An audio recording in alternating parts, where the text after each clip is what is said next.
Oke, baik. Terima kasih.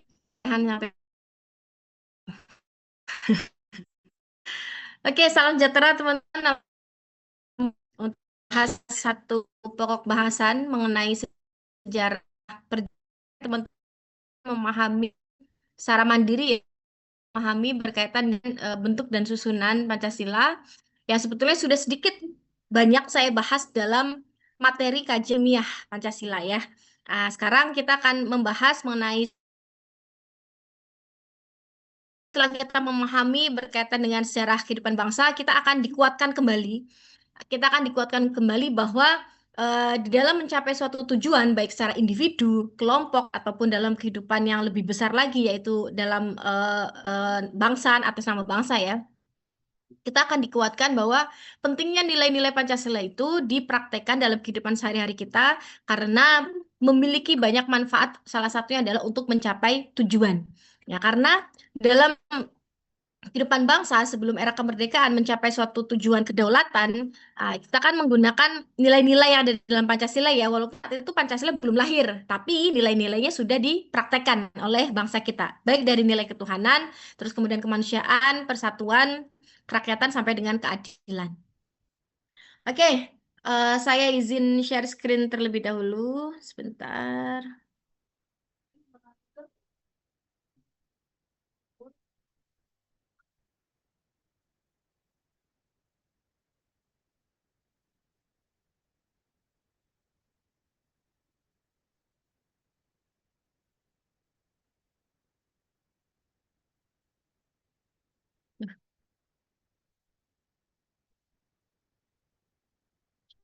Screennya sudah, teman-teman? Sudah, Ibu. Oke, baik.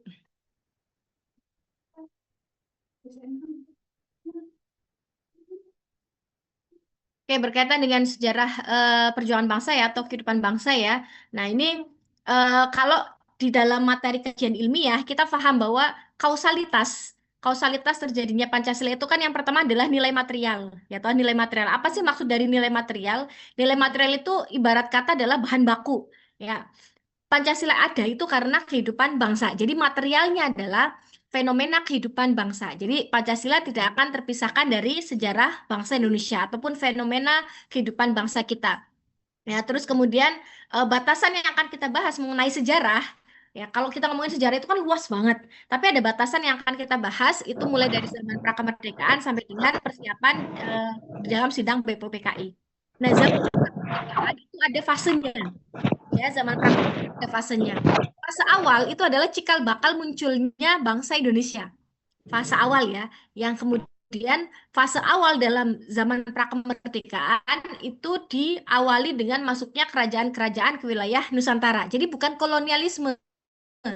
Ya, jadi bukan penjajahan yang menjadi fase awal prakemerdekaan, tetapi fase awal dalam prakemerdekaan adalah masuknya kerajaan-kerajaan. Ya, kemudian kehidupan kerajaan yang masuk wilayah Nusantara itu membawa pengaruh besar terhadap nilai sosial, terhadap nilai budaya, terhadap nilai agama. Sampai sekarang yang kita praktekkan ya, dalam kehidupan sosial, kehidupan budaya, kehidupan politik, itu juga bentuk penampakan dari kehidupan kerajaan zaman dahulu. Ya, jadi fase awal dari zaman kemerdekaan yang akan kita bahas, pertama adalah masuknya kerajaan, yang kedua adalah masuknya kolonialisme, ya baik itu penjajahan yang dilakukan oleh Belanda dan kemudian penjajahan yang dilakukan oleh Jepang, dan yang terakhir adalah persiapan kemerdekaan dalam sidang BPPKI dan diganti menjadi PPKI. Kenapa diganti sih antara dari BPPKI menjadi PPKI? Nah, karena BPPKI sendiri itu diciptakan oleh Jepang sebagai bentuk overclaim bahwa Indonesia merdeka karena atas dasar hadiah. Nah, jadi overclaimnya Jepang demikian. Maka membentuk BPUPKI. Tapi kita tidak menerima overclaim tersebut. Kita menganggap bahwa patennya kita adalah kita merdeka atas dasar perjuangan pergerakan bangsa. Ya, jadi overclaim dari Jepang kita hilangkan, kita hapus dengan merubah BPUPKI menjadi PPKI. Nah, itu adalah fase di dalam sejarah perjalanan bangsa mulai dari zaman prakemerdekaan, masuknya kerajaan, kemudian penjajahan, dan kemudian sampai dengan persiapan kemerdekaan. Sejarah perjuangan bangsa lagi dari kehidupan ya, bangsa Hindu. Baik, kan kita lanjut ke latar belakang sejarah masuknya agama di Indonesia. Seperti yang kita ketahui, ada 6 agama yang diakui di Indonesia ya. Hindu, Buddha, Islam, Katolik, Kristen, Konghucu. Ya, walaupun Islam itu berkembang sangat pesat dan menjadi mayoritas di Indonesia, tapi Islam itu bukan menjadi agama pertama yang masuk ke wilayah Nusantara. Ya, tapi ada Hindu dan Buddha. Nanti ada urutannya ya. Jadi, masuknya agama-agama di wilayah Nusantara itu dilatar belakangi oleh masuknya kerajaan-kerajaan ke Nusantara. Jadi sebetulnya misi utama masuknya atau misi utama kerajaan masuk ke wilayah Nusantara itu karena memahamkan tentang agama. Tetapi cara mereka di dalam memahamkan tentang agama itu tidak secara langsung. Karena probabilitas di dalam memahamkan agama secara langsung itu penolakannya sangat besar.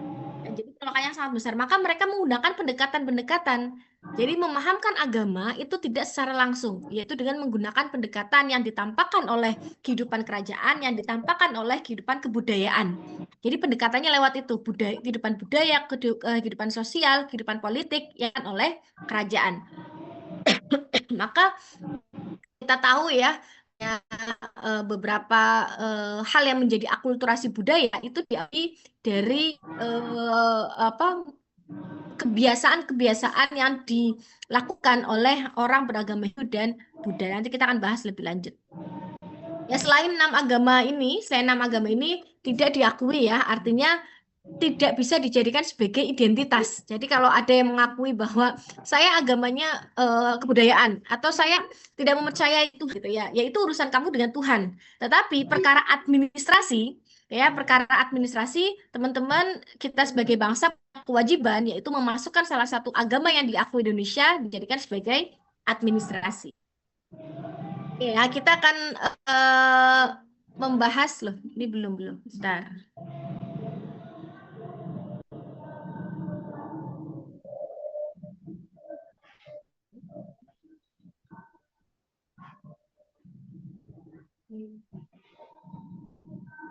Ya, kita akan membahas sejarah perjalanan bangsa. Kita mulai dari masuknya kerajaan ke wilayah Nusantara ya. Pahami dulu bahwa posisi kita posisi Nusantara kita ya, itu ada di tengah-tengah 2 samudra terbesar di dunia. Nah, karena kita ada di tengah-tengah, maka kita diuntungkan teman-teman. Kita menjadi pusat perdagangan.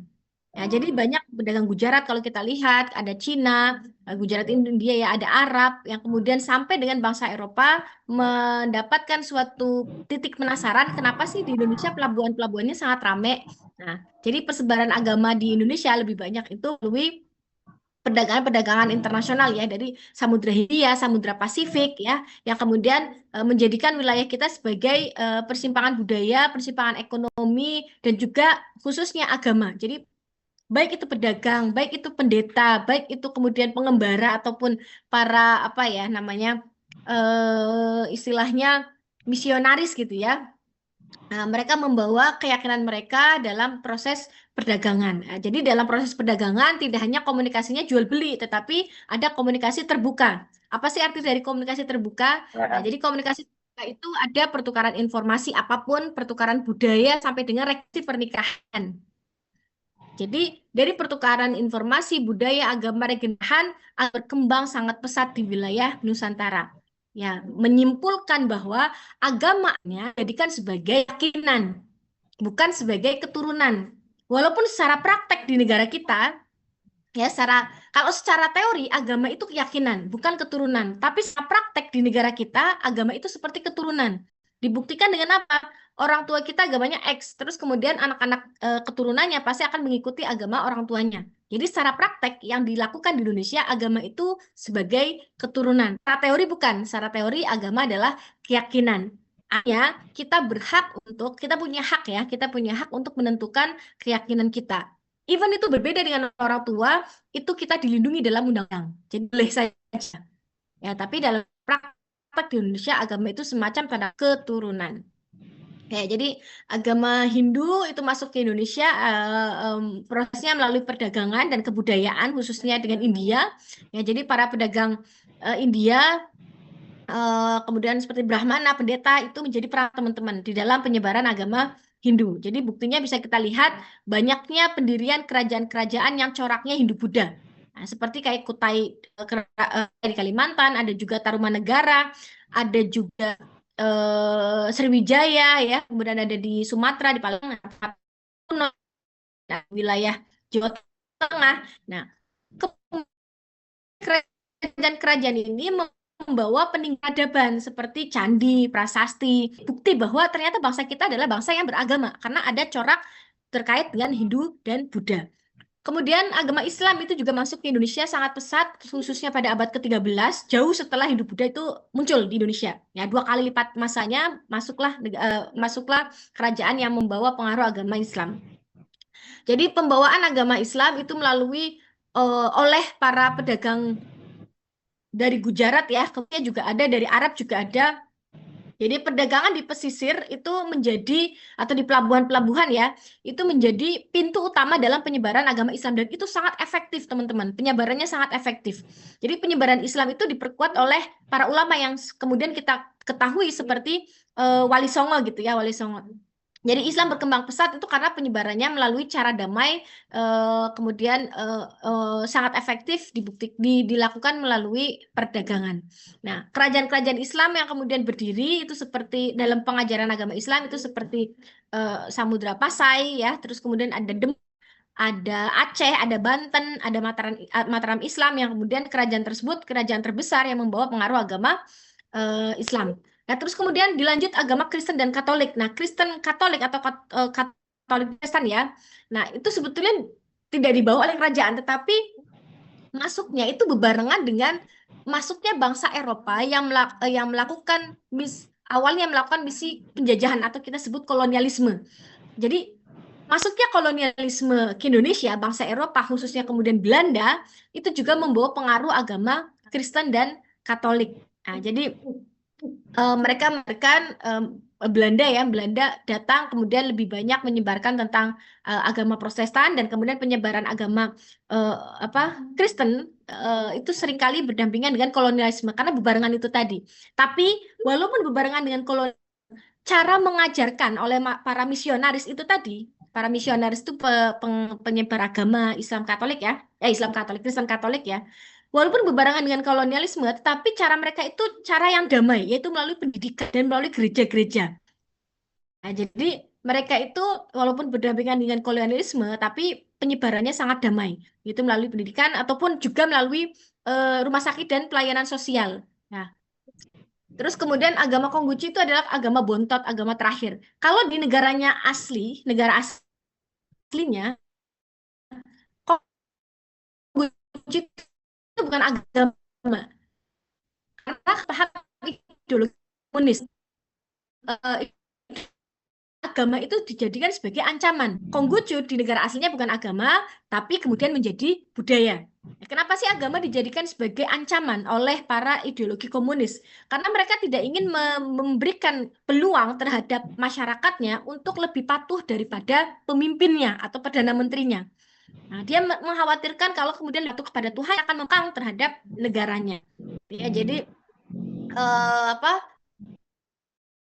oleh para Tionghoa kita katakan ya Tionghoa. Jadi mereka membawa tradisi keagamaan seperti Konghucu gitu ya. Nah, jadi sebetulnya bentuk-bentuknya seperti Buddhisme gitu ya. Jadi mereka mereka itu memperkaya keberagaman keagamaan di budaya Indonesia dengan melahirkan atau apa ya menyebarkan agama Konghucu. Jadi teman-teman latar belakang masuknya agama di Indonesia itu erat kaitannya dengan posisi strategis Nusantara kita yang diapit oleh 2 samudera terbesar di dunia.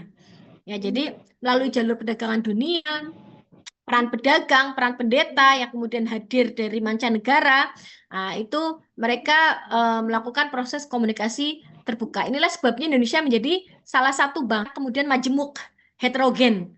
Ya, majemuk heterogen dalam hal agama, dalam hal budaya, tetapi keheterogenan kita, kemajemukan kita itu dibungkus dengan nilai persatuan. Ya. Nah, sekarang kita coba telaah satu persatu masing-masing agama yang masuk ke wilayah Nusantara, yaitu Hindu pada abad ke-7. Ya, kalau kita lihat peradaban terbesar yang ditinggalkan di Indonesia yang kemudian sekarang jadi pusat wisata juga, selain menjadi pusat peribadahan, ada Candi Prambanan ya. Nah, penyebaran agamanya itu oleh Kerajaan Kutai, Tarumanegara, Majapahit, Singosari, Kediri, Mataram, Hindu. Mataram Hindu ya, bukan Mataram dan Hindu, tapi Mataram Hindu. Ya, jadi kalau kerajaan Kutai itu ada di Kalimantan Timur tepatnya ya. Nah, ini corak eh, apa ya? Kutai ini menjadi kerajaan yang bercorak Hindu yang tertua di Indonesia. Dari mana kita bisa mengklaim bahwa Kutai itu menjadi kerajaan yang tertua yang bercorak Hindu di Indonesia? Bukti sejarahnya adalah ada pada Prasasti Yupa. Jadi Prasasti Yupa itu hurufnya atau berbahasa Sanskerta memberikan informasi berkaitan dengan kebiasaan ataupun cara Hindu. Jadi agama itu masuk itu karena dan kemudian masuk dari pendeta pendeta India yang masuk ke wilayah Nusantara, ya. Terus kemudian latar belakang masuknya agama Hindu di Kutai itu juga erat hubungannya dengan tentunya dengan perdagangan ataupun mana ya. Terus kemudian juga ada Tarumanegara. Tarumanegara itu ada di mana? Orangnya itu Hindu Wisnu, teman-teman. Nah, buktinya dari mana? Buktinya juga dari prasasti yang ditinggalkan. Jadi ada bahasa secara aksara Pawa kalau teman-teman tahu ya. Nah, itu memberikan informasi berkaitan dengan keagamaan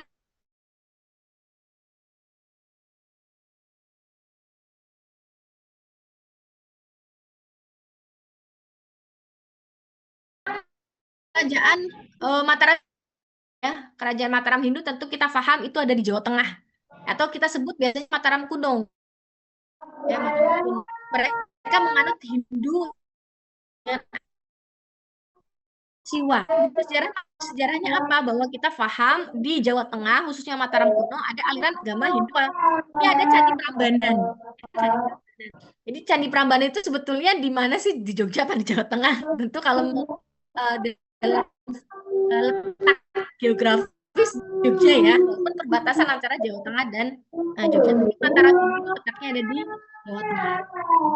Jadi ada di Candi Prambanan ya. Nah, jadi Mataram Hindu berkembang karena pengaruh dari Brahmana. Ya, terus kemudian adanya wilayah tersebut gitu kan di geografis Jawa Tengah itu kan ya menjadikan penyebaran agama Hindu itu bisa diterima dengan bukan diterima tetapi disalurkan ya, disalurkan dengan mudah geografis yang ada di Jawa Tengah ya disalurkan dengan mudah dan diterima dengan mudah juga oleh sekitar. Kemudian kerajaan Kediri ini Jawa Timur ya, kita ke Jawa Timur. Jadi coraknya Hindu Siwa teman-teman. Sejarahnya apa? Bukti sejarahnya kalau kalau di Mataram Mataram Hindu no itu kan candi ya. Kalau Kediri itu karya sastra. Nah, jadi karya ilmu gitu ya. Jadi buktinya di karya sastranya. Oke, kemudian Sari, Singosari di Jawa Timur ya. Kalau kita paham pernah dengar Ken Arok, nah Ken Arok itulah yang kemudian mendirikan kerajaan Singosari. Nah, agamanya Hindu Siwa ya, dan kemudian bukti sejarahnya ya tentu Candi Singosari gitu ya, Candi Singosari dan candi-candi yang lain yang kemudian coraknya ada agama Hindu dan ada juga agama Buddha. Jadi latar belakang masuknya Hindu Singosari ini tadi bersambungan dengan kerajaan-kerajaan sebelumnya gitu ya, antara Kediri dan kemudian Mataram. Kemudian ada Majapahit, ini juga sama Jawa Timur ya. Nah, itu Hindunya Hindu Siwa juga sama. Kalau kita pahami bukti sejarahnya itu ada pada kitab-kitabnya ya, kitab-kitab negara Kertagama. Oke ya, ini ada Candi Prambanan. Terus kemudian Buddha itu juga sama masuknya seperti agama Hindu ya. Nah, jadi ini ada ajaran Siddhartha Gautama. Jadi kalau ajaran Siddhartha Gautama itu memberikan inspirasi di dalam kenapa kita harus memiliki ideologi. Apalagi ada 5 landasan. Nah, ini bagian dari inspirasi peroleh oleh Siddhartha Gautama. Jadi Siddhartha Gautama itu mengajarkan bahwa kesengsaraan adalah bagian kehidupan yang tidak bisa terpisahkan. Ini sedang azan, kok saya lanjut terus ya. Izin saya mendengarkan sisa azan dulu ya.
Baik, terima kasih atas kesempatannya saya mendengarkan azan. Kita lanjut ya. Nah, jadi Siddhartha Gautama memberikan inspirasi dalam kenapa kita harus memiliki landasan ideologi dan landasannya ada 5 lagi ya. Nah, menurut Siddhartha Gautama mengajarkan bahwa kesengsaraan adalah bagian kehidupan tidak terpisahkan dan orang dapat membebaskan diri dari kesengsaraan dengan menyucikan mental dan moral diri pribadi. Perspektifnya begini, ajaran Siddhartha memberikan kita bahwa dalam kehidupan itu harus memiliki aturan, harus mendapatkan perlindungan. Nah, perspektifnya begitu. Nah, jadi dalam kehidupan kita harus mendapatkan perlindungan, memiliki peraturan. Dan Pancasila itu dijadikan bagian dari perlindungan kita sebagai bangsa. Oke ya. Nah, jadi eh, eh, hidup itu harus prihatin gitu ya. Kalau prihatin itu kita harus mengikuti apa yang menjadi peraturan-peraturan. Jadi apa kita harus punya ideologi dan apalagi 5. Nanti kenapa 5 akan ada pemahaman di selanjutnya. Nah, di Sriwijaya ya. Jadi agama Buddha ini aslinya sebetulnya dari India yang kemudian didirikan oleh Siddhartha Gautama teman-teman. Nah, jadi Siddhartha Gautama kita pahami dia seorang pangeran ya yang kemudian meninggalkan kehidupan istananya itu untuk mencari pencerahan dengan agama. Nah, jadi eh, ajarannya Siddhartha Gautama itu di berbagai ya melalui para kemudian melalui juga hubungan dagang dan pusat-pusat pendidikan agama. Jadi masuknya para pedagang serta biksu dari India itu eh, nggak cuma dari India juga sih, ada dari Tiongkok, ada dari Asia Tenggara gitu ya, biksu dari India, Tiongkok pun Asia Tenggara, mereka masuk ke wilayah Nusantara itu memainkan peran penting dalam penyebaran agama Buddha. Jadi Indonesia ini terletak pada jalur antara India dan Cina dan kemudian akhirnya berkembang ajaran agama Buddha. Nah, jadi bukti awal ya sebetulnya bukti awal pengaruh Buddha di wilayah Nusantara itu karena arca Buddhanya. Arca Buddha itu ada di Candi Borobudur kalau kita lihat di Jawa Tengah ya dan itu masih menjadi candi terbesar. Terus kemudian di apa Sumatera Selatan di Sriwijaya itu juga ada Bukit Siguntang. Nah, itu menjadi bukti awal pengaruh agama Buddha. Nah, jadi Sriwijaya itu menjadi kerajaan Buddha terbesar di Asia Tenggara ya, teman-teman, yang kemudian saat itu Sriwijaya dikenal sebagai pusat pendidikan agama Buddha.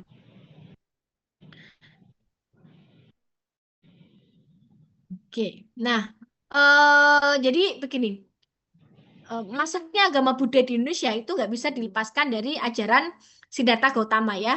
Dan kemudian peran kerajaan Sriwijaya itu dijadikan sebagai pusat penyebaran agama Buddha. Dan penyebarannya tentu pertama melalui jalur perdagangan internasional yang kemudian didatangi oleh para biksu dan yang lain sebagainya. Kemudian ada pendidikan dan kebudayaan antara India dengan Tiongkok. Kemudian masuknya agama Islam hampir lipat setelah masuk agama Hindu dan Buddha pada abad ke-3. Nah, jadi eh Indonesia sekitar ya melalui yang kemudian di Samudin, eh, kemudian ada di Selat Malaka juga. Jadi Islam menyebar melalui hubungan dagang, melalui generasi pernikahan, kemudian melalui pendidikan yang disebarkan juga oleh wali saya. Nah, pesat itu katanya berdirinya Sriwijaya, Aceh, Islam Cirebon, Mataram Islam, Demak, dan juga Banjar. Nah, kalau Sriwijaya, tadi ada juga ya menyebarkan agama Buddha. Nah, ini juga menyebarkan agama Islam. Jadi meskipun terkenal sebagai kerajaan Buddha pada masa itu ya, pada masa itu, tapi Sriwijaya mulai terpengaruh oleh Islam. Ya, jadi letaknya yang kemudian strategis dengan Selat itu membuat interaksi terbuka oleh para pedagang Arab, Persia, dan India yang menyebabkan penyebaran agama berkembang oleh kerajaan Sriwijaya. Oke ya. Kalau kemudian bukti awal pengaruhnya itu eh, tahu bahwa ada komunitas Muslim di Palembang saat itu. Komunitas Muslim di Palembang itu menjadi awal pengaruh Islam. Jadi perdagangan internasional di dalam Sriwijaya itu tadi ya. Nah itu menjadikan Sriwijaya sebagai pintu gerbang dari kontak Islam dengan Nusantara. Kemudian ada Samudra Pasai, ada di Aceh ya. Nah, Samudra Pasai itu menjadi kerajaan Islam sebetulnya menjadi Islam yang pertama di Indonesia Pasai itu. Kenapa menjadi kerajaan Islam pertama? Karena di Aceh itu letaknya strategis banget dengan Selat Malaka. Oke ya, sangat dekat banget dengan Selat Malaka sehingga mudah berhubungan dengan yang namanya Gujarat, India ya, perdagangan Gujarat dari India. Kemudian ada Persia dan kemudian Arab. Nah, disitulah titik awal pertama kerajaan Islam masuk ke wilayah Nusantara. Jadi nama raja pertamanya adalah Malik Al-Saleh. Malik Al-Saleh itu adalah menjadi raja pertama dalam penyebaran agama Islam di Samudra Pasai. Ya, jadi hubungan dagang menjadi peran ulama saat itu ya. Terus kemudian ada juga Islam Cirebon, ada di Jawa Barat. Cirebon itu berkembang melalui Sunan Gunung Jati ya. Jadi Cirebon itu sebetulnya terletak di jalur perdagangan pantai utara sehingga menjadi salah satu titik dalam penyebaran agama Islam. Jadi Islam mudah menyebar melalui interaksi perdagangan yang ada di pelabuhan. Di Cirebon ada di pantai utara Jawa. Ya, jadi belakangnya kemudian dipengaruhi oleh peran Wali Songo ya. Nah, dari Cirebon ini tadi Islam menyebar ke dalam pedalaman di Jawa Barat dan kemudian di Banten. Terus kemudian ada juga Demak. Demak juga di Jawa Tengah ya. Ya Jawa Tengah ya Demak. Demak Jawa Tengah. Nah, kalau kita paham dan Patah ya itu kemudian didirikan oleh Patah si Kerajaan Demak ini tadi. Sebenarnya Kerajaan Patah ini keturunan dari Majapahit teman-teman. Jadi Demak ini menjadi kerajaan Islam pertama di Jawa. Oke, di Jawa. Di Jawa pertama ada di Demak. Nah, dengan apa peninggalan masjid ya, peninggalan masjid. Perannya dalam penyebaran Islam di Jawa dakwah Wali Songo. Oke. Kemudian Mataram Islam. Nah, ini saya hampir lupa Mataram Islam itu juga di Jawa Tengah ya. Mataram itu di Jawa Tengah, di Jogja juga, Jawa Tengah Jogja. Ya, didirikan oleh Sultan ya, Sultan Hadiwijaya. Kalau istilah selain Sultan Hadiwijaya itu Jakatingkir. Ya, teman-teman mungkin dengar ya. Nah, mereka berkembang, mereka Islam berkembang sangat pesat di bawah yang namanya Sultan Agung. Oke. Nah, kemudian Mataram Islam menyebarkan Islam lebih jauh ke Jawa. Ya. Namun dalam penyebarannya mereka menggabungkan antara budaya lokal, nah, ya. Jadi mereka menggabungkan dalam pemahaman agama dengan budaya lokal. Maka sering mendengar istilah yang namanya kenduren, terus kemudian nyadran, kemudian apalagi kenduren, nyadran, sajen. Nah, ini bagian dari penggabungan. Akhirnya kenduren, nyadran, sesajen itu dijadikan sebagai akulturtifnya.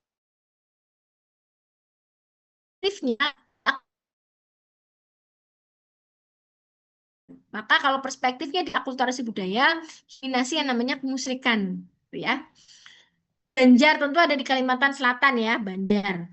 Nah ini sebetulnya tapi kemudian berubah menjadi masa ada Sultan pedagang Muslim ya, Sultan Suryansyah ya, dan kemudian peran ulama juga memberikan pengaruh besar terhadap penyebaran agama Islam.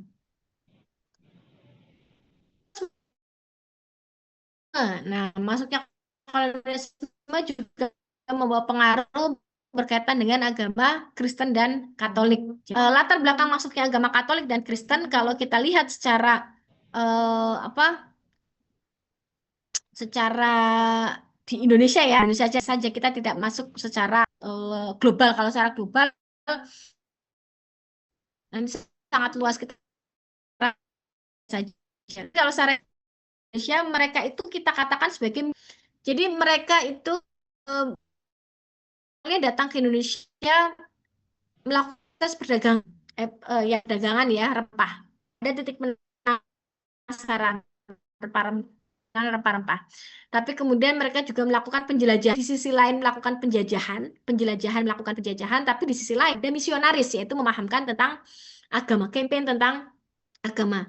Nah, jadi masuknya agama Kristen Protestan dan Katolik itu juga dipengaruhi oleh Belanda. Jadi Belanda datang ke Nusantara eh, menggantikan dominasi Portugis saat itu ya. Jadi ada mayoritas saat itu beraliran Protestan ya. Kemudian saat itu Belanda melarang kegiatan kerja yang kemudian menggantinya dengan penyebaran Protestan. Ya Protestan akhirnya mulai berkembang saat Belanda masuk ke wilayah Nusantara. Kebanyakan itu ada pada wilayah Jawa, tapi lebih banyak di wilayah timur ya, seperti ada di ada di Maluku, ada di Minahasa, dan kemudian sebagian ada di Sumatera. Ya, jadi masuknya kolonialisme Belanda itu waktu itu memonopoli perdagangan juga melakukan paham misionaris itu membawa pengaruh agama Kristen Katolik.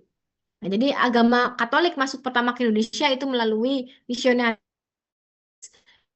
Ya, kemudian agama Kristen juga sama oleh Belanda dan kemudian latar belakang utama penyebaran agama Katolik dan Kristen itu karena kolonialisme bangsa Eropa yang masuk ke wilayah Nusantara yang awalnya melakukan proses perdagangan tetapi pada akhirnya melakukan misionaris juga.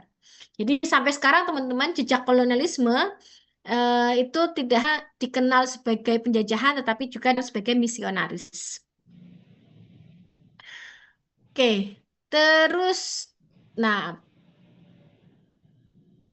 pada akhirnya masuknya yang tadi saya katakan bahwa penyebaran agama di wilayah Nusantara pada akhirnya menjadikan teori bahwa agama atau Tuhan itu causa prima. Nah, jadi bukti bukti bahwa nilai ketuhanan yang Maha Esa dibawa oleh atau bahan bakunya dibawa oleh fenomena-fenomena kehidupan bangsa ya karena kita paham agama itu menjadi bagian dari kehidupan ya bagian dari kehidupan bangsa kita. Tuhan dijadikan causa prima. Apa itu causa prima? Causa prima adalah sebab segala terjadi di dunia ini, ya termasuk dalam saat itu tujuan kita mendapatkan kedaulatan, itu karena atas dasar rahmat dan ridho Tuhan. Ya, membawa kesimpulan juga terkait dengan penyebaran agama di Indonesia, ternyata bangsa kita adalah bangsa yang beragama. Ya, bangsa yang beragama. Jadi secara tepat, nilai sila pertama berkaitan dengan ketuhanan, silanya adalah Tuhan yang Maha Esa itu sudah tepat ada pada sila pertama. Karena Tuhan dijadikan, secara teori Tuhan dijadikan sebagai causa prima.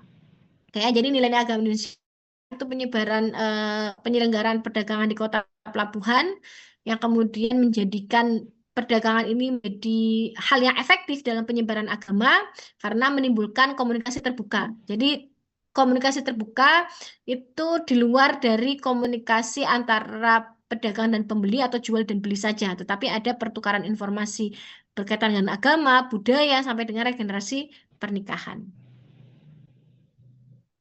Nah, ini ada kerajaan-kerajaan terbesar di wilayah Nusantara ya, ada kerajaan Kutai, beberapa contoh nilai pada saat kerajaan yang kemudian membawa pengaruh dalam perumusan eh, dengan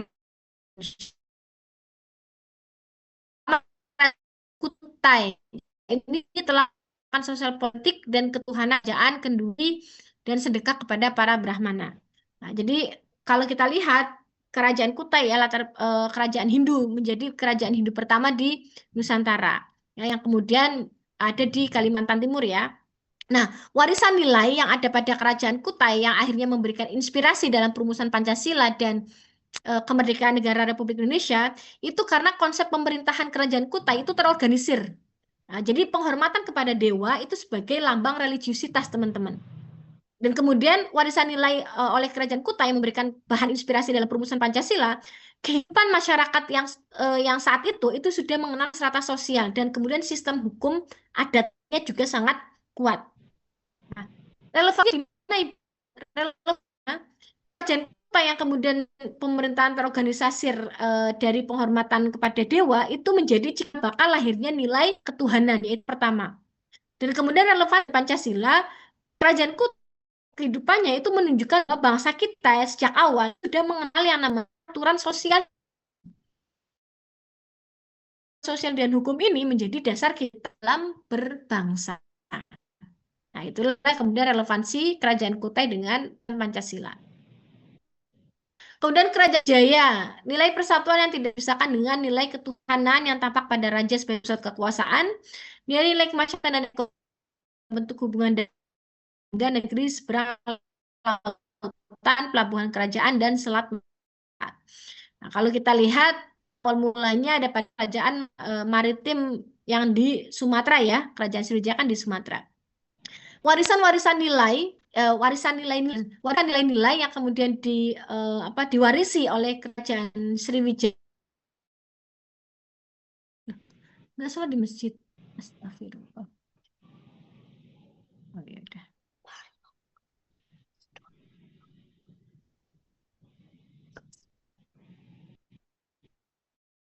Oke, maaf.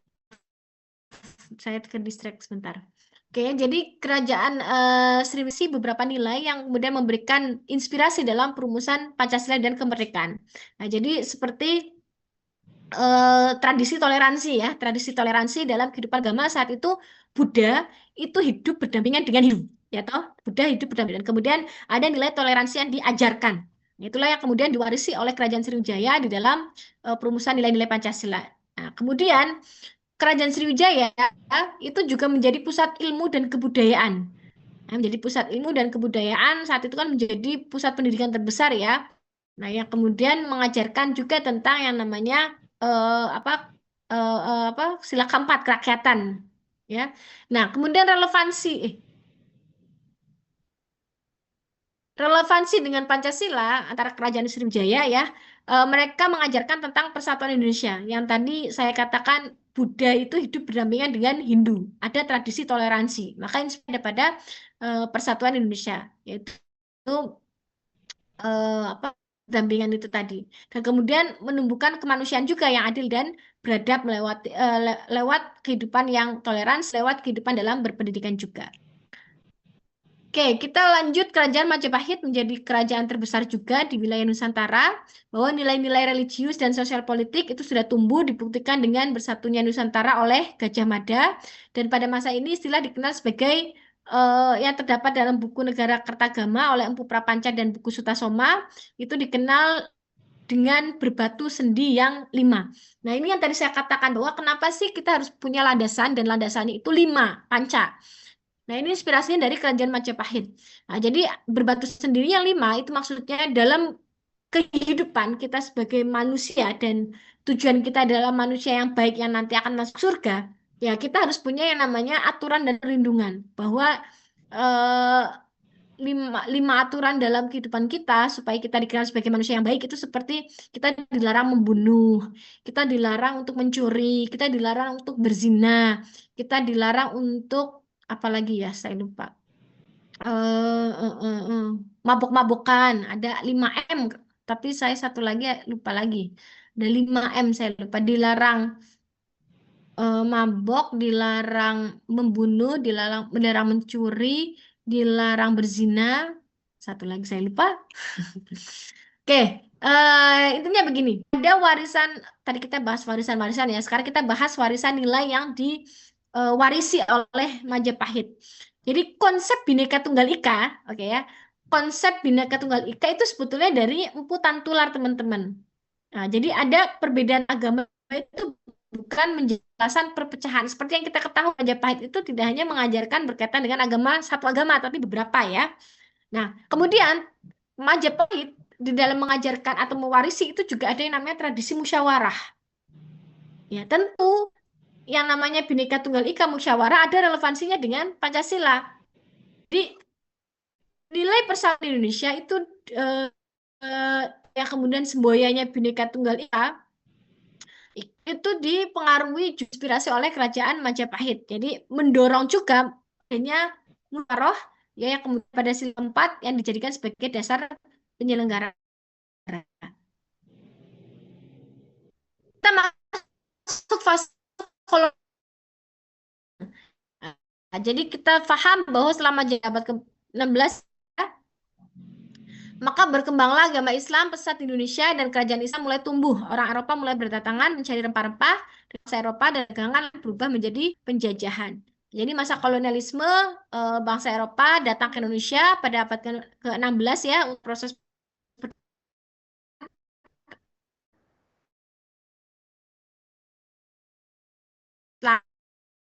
lalu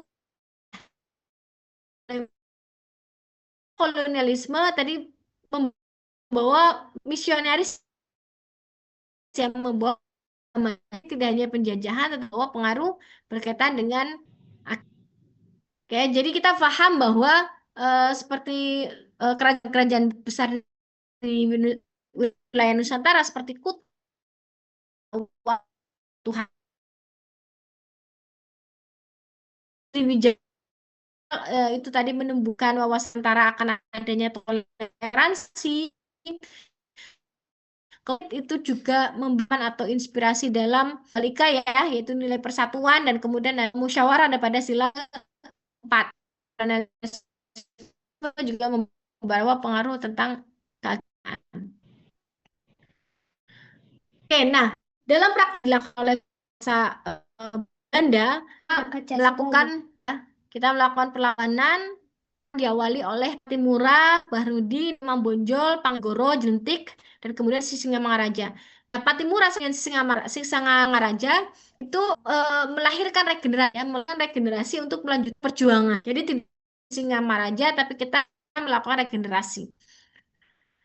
Oke, nah akhirnya generasi yang diangkat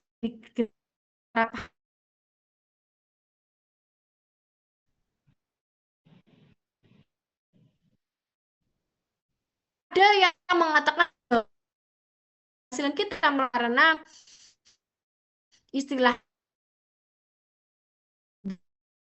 beruncing.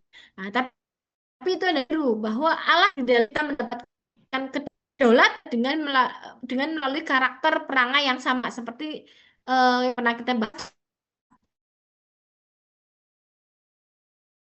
mencapai tujuan kita menggunakan karakter yang sama. Nah, karakter apa yang kemudian dapat menjadikan alat kedaulatan yaitu persatuan. Nah, jadi perlawanan rakyat Indonesia itu adalah bentuk cerminan dari Indonesia terlihat bersatu untuk membebaskan tanah Indonesia dari penjajahan. Nah, ke fase pengusutan Pancasila melalui jadi BPPK ya di ya, oleh Jepang. Kenapa Jepang dijadikan sebagai overclaim mereka bahwa dalam kita coba lihat di sini ya, Kongres ini salah satu perjanjian adalah bekerja sama. Karena perjanjiannya perlu bekerja sama, Jepang merasa memiliki peluang di dalam kerjasama dengan Indonesia. Nah, akhirnya kerjasama ini Jepang dan Indonesia mendapatkan kedaulatan. Tapi sama seperti Belanda, awal mula itu melakukan proses penjajahan. Nah, maka overclaim dari Jepang bahwa di samping melakukan penjajahan, overclaimnya adalah membantu eh, kedaulatan Indonesia menciptakan atau bentuk BPUPKI. Jadi Pancasila pada awalnya dilakukan dalam sidang BPUPKI. Yang pertama dilaksanakan pada 29 Mei sampai dengan 1 Juni. BPUPKI dibuat oleh pemerintah pendudukan Jepang pada 29 April 45 dengan jumlah anggota 60 orang. Nah, ini ada pengusulan yang pertama adalah Muhammad Yamin, tapi pengusulan-pengusulan ini tidak langsung ditetapkan sebagai landasan ideologi, tapi harus dikaji seperti usulannya Muhammad Yamin, yaitu pada 29 Mei 45. Yamin mengusulkan 5. Anyway, setiap setiap pengusulan itu harus ada 5 lagi. Mesti mereka akan merumuskan 5. Kenapa merumuskan 5? Karena tadi diinspirasi oleh Jan Majapahit ya. Nah, ini pidatonya 29 Mei oleh Yamin, merumuskan adalah kebangsaan, kedua adalah kemanusiaan, dilanjut ketuhanan, kemudian rakyatan yang di dalamnya ada permusyawaratan, perwakilan, dan kebijaksanaan, dan rakyat, keadilan sosial. Nah, kenapa dikaji? Karena kita ingin betul-betul meyakini bahwa apa yang dirumuskan itu tidak hanya bagus di kalimat, tetapi mampu difahami, dimaknai, dan selain itu juga mampu dipraktekkan seperti segitiga ya dalam kajian ilmiah, yaitu verbalis, konotatif, dan denotatif. Dan harus berurutan sesuai dengan fenomena kehidupan bangsa. Pengajian berikut, rumusan berikutnya merupakan hasil kajian berikut dari ya Supomo. Unik ya. Jadi Supomo memberikan pemahaman antara kelas internal yang ada di Indonesia dan kelas luar yang ada di negara lain. Nah, kajiannya dalam perumusan Pancasila, apa yang dirumuskan bahan bakunya itu pure 100% dari kehidupan bangsa. Tapi Supomo menggabungkan paham antara individualis dan kelas teori. Jadi dalam misalnya teori negara persoalan individualis dicampur dengan kelas teori atau menjadi negara integralistik yang dirumuskan oleh Spinoza dan Müller Hegel. Dan kemudian setelah menggabungkan antara individualis dan kelas teori akan menghasilkan yang namanya keluarga keseimbangan batin musyawarah keadilan rakyat. Tapi kenapa ini tidak disetujui? Ya karena kalau kita menggunakan paham negara lain, ya mungkin secara praktek akan berbeda. Semisal musyawarah yang kita ketahui individualis dan kelas teori mungkin ada. Tidak ingin seperti itu karena apa yang dirumuskan pure 100% harus dari kehidupan bangsa kita sendiri. Ya, maka ini dikaji.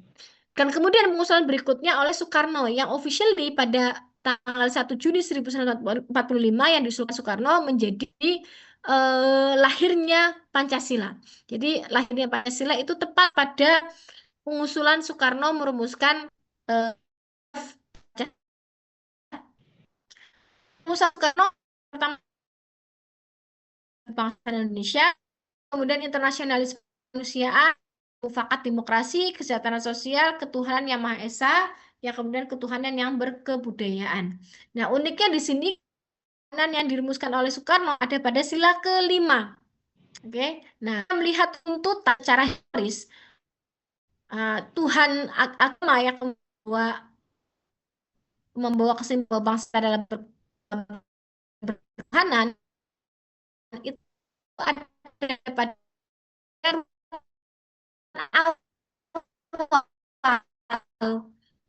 Nah, maka Usno harus dikaji ulang. Di sini Sukain. Halo?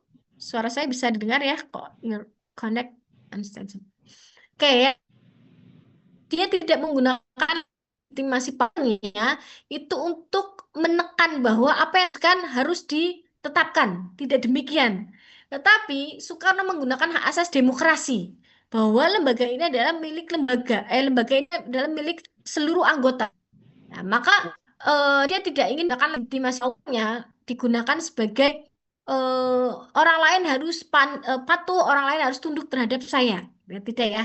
Walaupun merumuskan apa yang ada dalam Pancasila dan Soekarno saat itu menjadi pemimpin dan kemudian diketahui urutan dari apa yang dirumuskan itu tidak sesuai, ya, maka secara sah ini harus dikaji kembali, tidak langsung dipatenkan.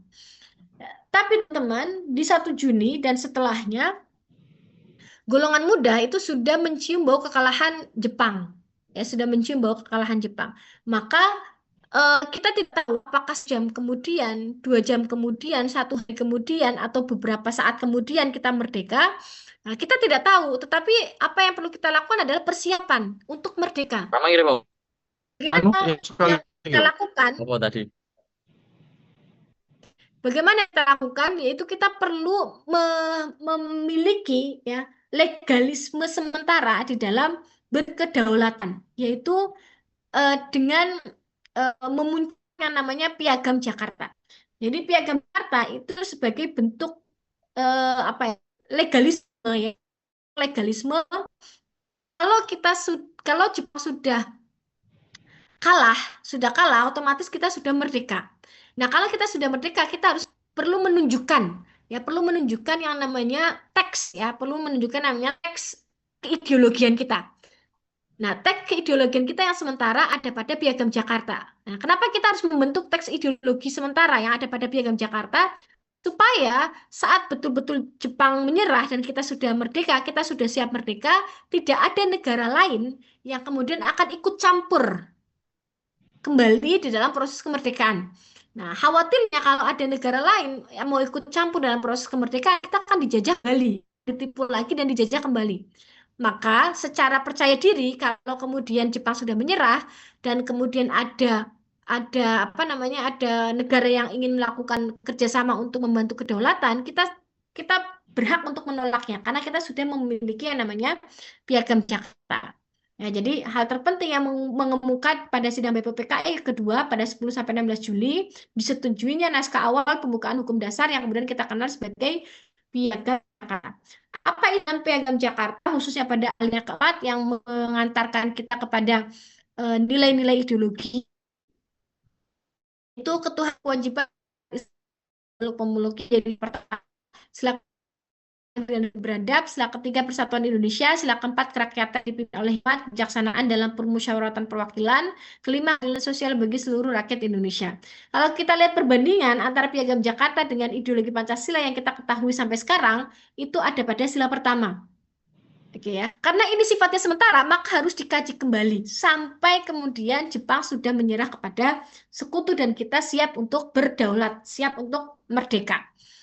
Ya, jadi kenapa sila pertama harus dikaji? Nah, karena kalau sila pertama ini dalam Piagam Jakarta dipatenkan, maka tidak cocok menggunakan ideologi Pancasila, cocoknya ideologi agama. Karena kita akan diatur oleh agama tertentu. Padahal secara historis mengatakan bangsa kita adalah bangsa yang beragama. Dibuktikan historisnya melalui agama Hindu, Buddha masuk ke Indonesia, Islam masuk ke Indonesia, Katolik masuk ke Indonesia, Konghucu masuk ke Indonesia. Jadi kita agamanya majemuk, ya tidak dalam satu agama. Ya, maka ini harus dikaji.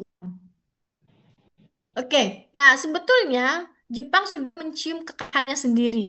Nah, sebagai bentuk overclaim, ya overclaim Jepang bahwa Indonesia merdeka itu karena hadiah dari Jepang, sebelum Jepang kalah ya dari sekutu, kemiliteran Jepang mengundang Soekarno Hatta Rajiman itu ke Saigon, ke Asia Selatan ke Saigon ya pada tanggal 12 Agustus 1945 untuk membahas Hari Kemerdekaan Indonesia. Lagi sebagai bentuk overclaim Jepang terhadap Indonesia bahwa Indonesia merdeka karena atas dasar. Oke. Nah, kemudian Agustus secara official Jepang sudah menyerah kepada sekutu tanpa syarat. Otomatis kekuatan Jepang hilang. Nah, Indonesia sudah berhak untuk merdeka. Nah, mendengar pernyataan bahwa Jepang sudah menyerah kepada sekutu, golongan muda itu mendesak untuk Soekarno, Hatta, Rajiman kembali ke Indonesia. Dan pada akhirnya 15 Agustus mereka kembali ke Indonesia. Nah, saat mereka kembali ke Indonesia, golongan muda sekali lagi mendesak untuk melakukan proklamasi supaya kita secara legal kemerdekaan. Tapi apa yang kemudian disampaikan oleh Soekarno sebagai kita sebut pengantuk dengan buru-buru, dengan gegabah. Kita harus kita harus kan ya karena nggak boleh mereka akan mengkonfirmasi benar nggak ya benar nggak bahwa Jepang sudah menyerah kepada sekutu dengan mendatangi markas militer Jepang. Nah, karena mereka menganggap bahwa proklamasi itu jangan buru-buru dan kemudian mereka mendatangi tentara tentara kemiliteran Jepang, gemes si golongan muda. Nah, gemesan ini memunculkan yang namanya peristiwa Rengas Dengklok, yaitu pengamanan. Nah, pengamanan supaya Soekarno dan golongan tua yang lain itu tidak bertemu dengan tentara militer Jepang ataupun dengan negara lain. Dikhawatirkan kalau ketemu dengan tentara militer Jepang atau pemerintahan Jepang, proklamasi akan ditunda lagi. Kemudian kemungkinan kita jajah kembali. Akhirnya keluar dan pada tanggal 7 Agustus dini, ya jam dini, secara dini, proklamasi kembalinya kita merdeka 17 Agustus 1945. Pukul 10 dengan pembacaan proklamasi oleh pater kita, yaitu Insinyur Soekarno, officially bangsa kita merdeka.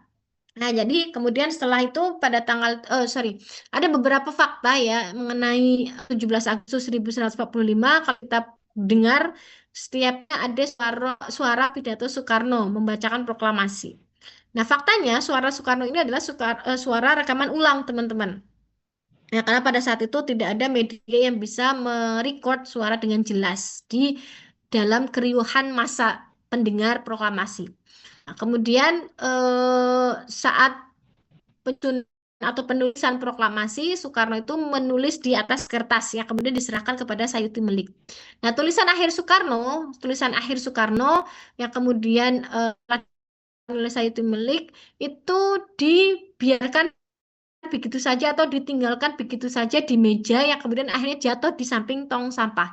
Padahal tulisan itu menjadi bukti otentik yang sangat berharga dan sangat mahal nilainya ya, value-nya sangat mahal, dijadikan sebagai bukti otentik sejarah. Nah, tulisan Soekarno itu tadi disimpan oleh wartawan selama 40 tahunan lebih. Ya karena wartawan merasa ini punya nilai sejarah yang sangat tinggi nih. Nah, disimpan selama 40 tahunan lebih dan kemudian si wartawan tersebut merasa memiliki tanggung jawab moral kepada negara, kemudian dikembangkan itu tulisan akhir Soekarno pada pemerintah Soeharto.